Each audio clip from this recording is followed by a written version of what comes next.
The alternative to VirtualBox is VMware Workstation Player, a free virtualization software that allows users to run multiple operating systems on a single computer.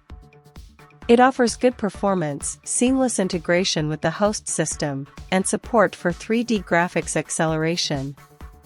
However, it lacks advanced features like snapshots, which are available in the paid VMware Workstation Pro version. Despite this, VMware Player remains a solid free option for testing, development, and learning without affecting the host system.